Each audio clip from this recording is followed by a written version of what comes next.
today, but they will all be back to vote at some time or another. So I can call it to order, and will the secretary please call the roll? Senators Canella? Here. Canella here. Leyva? Here. Leyva here. Mitchell? Fuller? Here. Fuller here. De Leon? We have a quorum. We have a quorum. Thank you.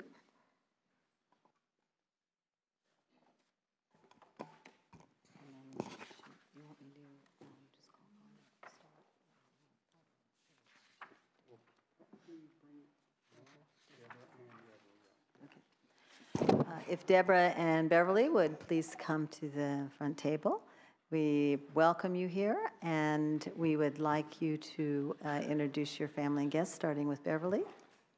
Yes, Senator, my husband Michael Johnson is here, and my daughter Catherine Johnson is here, and my son Jeffrey is not able to be here today.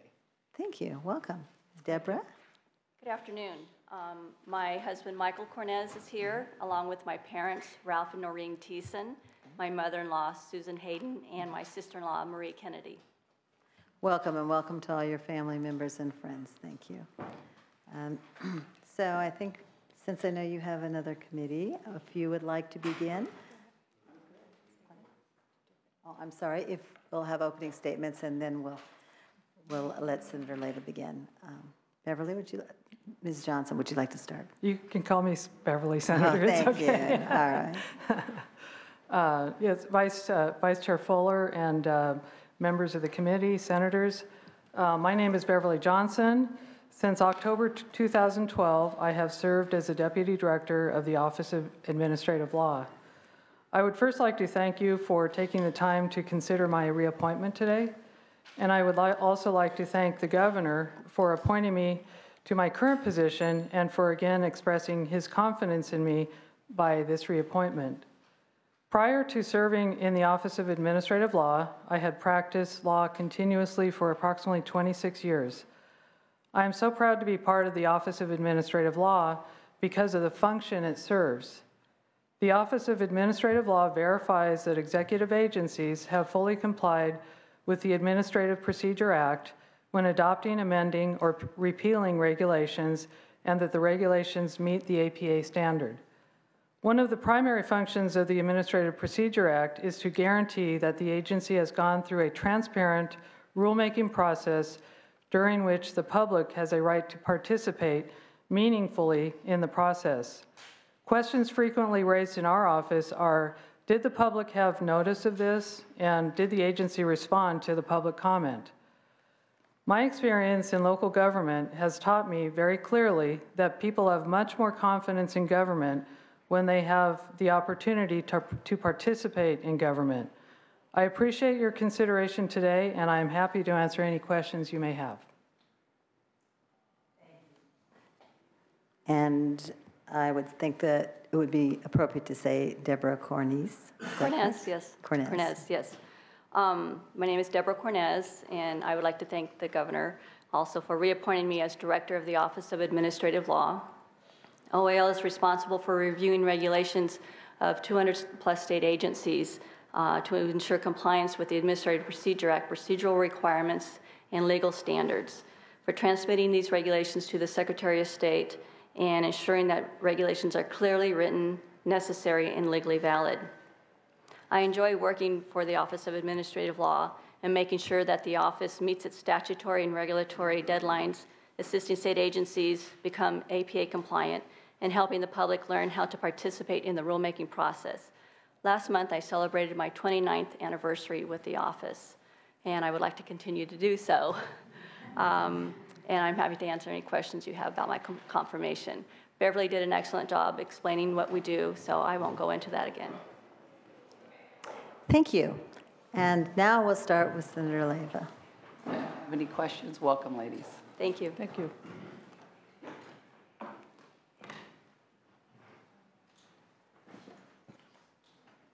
Thank you very much, Madam Vice Chair, for gaveling down and overseeing today's hearing. I just want to make sure where we're at right now. I think we have our two opening statements.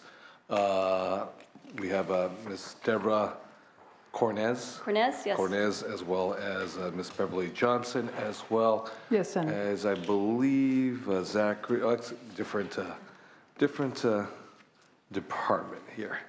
So we've already have our statements.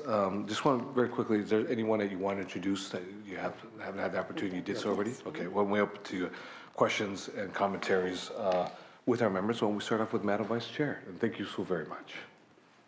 I have a question. And it can be to either or both of you. Okay. How prevalent is the use of underground regulations, and what could be done to address the problem?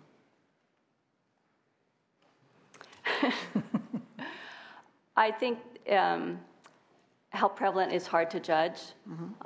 We continue to receive petitions in the office on people challenging underground regulations by state agencies. I think what needs to be done is to do what we're currently doing, which is to educate and train state agencies so that they can make informed decisions when they're dealing with policies and procedures that have not gone through the APA process. So prevalent is, I don't have a number for you, and whether or not whether it's prevalent or not, the governor expects his state agencies to comply with the APA. So. And do you believe that OAL should be given enforcement authority to pursue some of these underground regulations, or do you feel that you have adequate tools, or how would you maybe explain to us, since you don't know exactly how prevalent it is, that you're succeeding? Well, I think we're succeeding in that the numbers of how many petitions we receive has gone down, especially in the last 4 years. So I think we're reaching the state agencies and educating them on what an underground regulation is, and taking care of business, basically. Whether or not we have enforcement, because you may know that our determinations is just an opinion on whether or not a rule or policy is an underground regulation. So if we were to have enforcement powers, already if someone receives a determination from us, they can take it to court and get that enforced in court. So there are options there already for the person receiving a determination from us. Thank you. That's all. Thank you much, Madam Vice Chair. Ms. Leyva. I'm good, thank you, You're Mr. good? Okay. Welcome, ladies. Mr. Canella. No questions. No questions for either of our witnesses. Thank you very much. Okay. Well, I've had an opportunity to review both files. It sounds a little nefarious, files on both Ms. Cornez as well as Ms. Johnson. One would bring up those who are in support of the nominees from the governor. Those in support of Ms. Cornez as well as Ms. Johnson, please come up. Those in support. Those in opposition. Those in opposition. We have one opposition. Okay, please come on up. Those in opposition, you can go right here, right there. There you go. There you go. Okay. You need to be nominated to be there. And now you have a couple minutes, so go ahead and we'll ask you to. Good afternoon, Rules Committee and Honorable Chair, Mr. Dillon. My name is Mina Katuzian, and today I have come all the way from Alameda to adamantly oppose Ms. Johnson's reappointment as Deputy Director of the Office of the Administrative Law. I have had numerous interactions with her over the past 13 years, and this has given me the reason to come here today and say she lacks integrity and morality, which are important in a high-level civil servant position such as this. Her judgment is overwhelmingly distorted and untrustworthy, as evidenced by the fact that she knowingly let a child abuser go free, and her actions forever ruined the child's life. She does not have anybody's interest but her own in mind.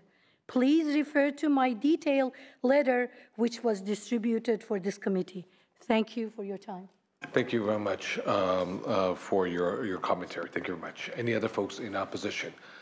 Seeing none. Okay, we have Two appointments before us. Again, it's Ms. Deborah Cornez as well as Ms. Beverly Johnson for Director as well as Deputy Director at Office of Administrative Law. Can I get a motion for these two? We have a motion made by Ms. Leyva. Madam Secretary, please call the roll. Senators Canella? Aye. Canella, aye. Leyva? Aye. Leyva, aye. Mitchell? Fuller? Aye. Fuller, aye. DeLeon? Aye. DeLeon, aye. Both nominations pass on a 4-0 vote. And once again, congratulations. Your nominations will go to the Senate floor for a full vote of the Senate body. With that, congratulations. Thank you. Madam Secretary.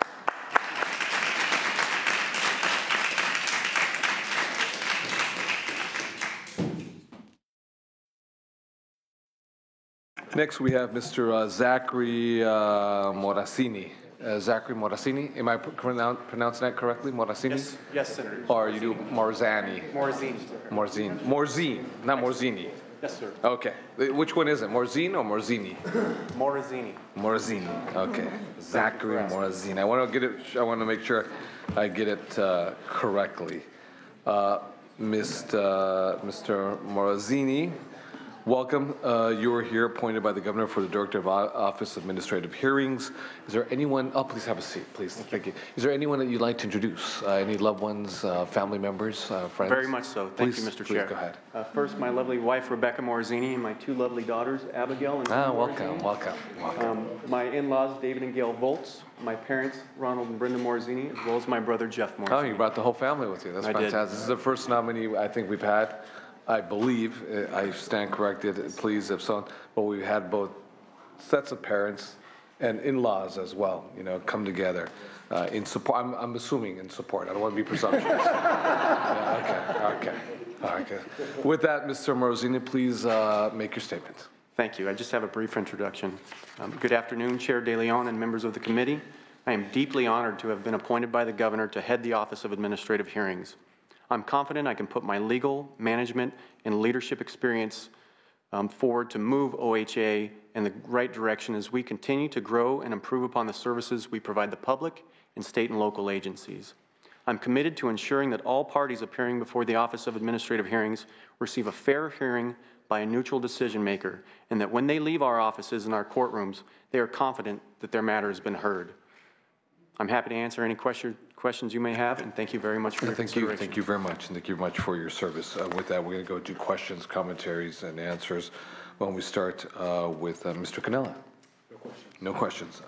Ms. Leyva. Thank you, Mr. Pro Tem.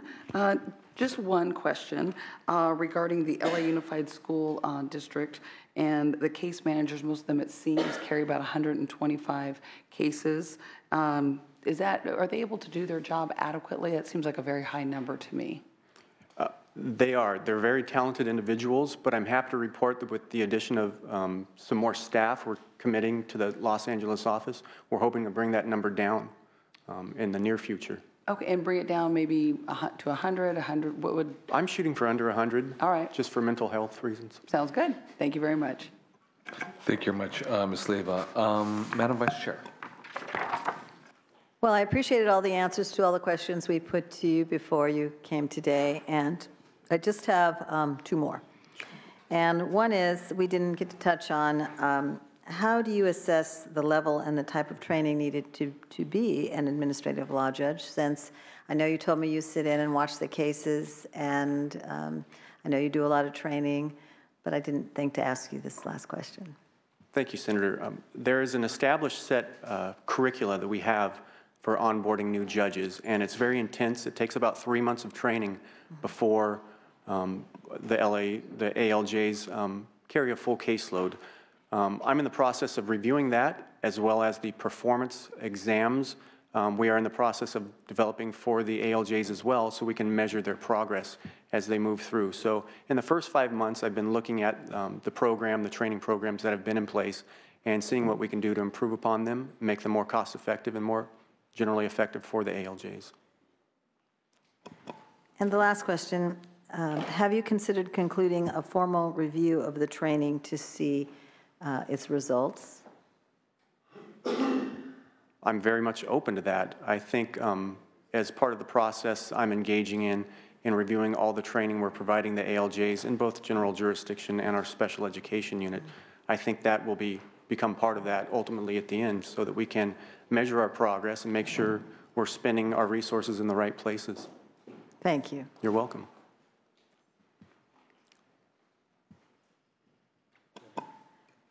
Any other questions?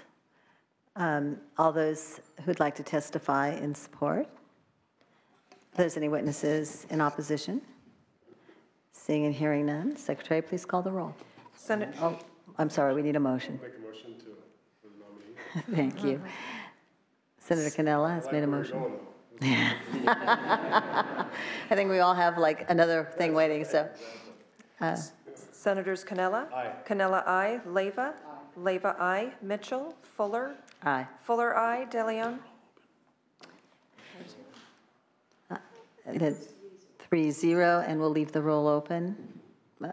No, not necessary. Okay, because we have one absence today. Okay. Well, you have been confirmed, so we thank you and congratulations. Thank you very much, Senators.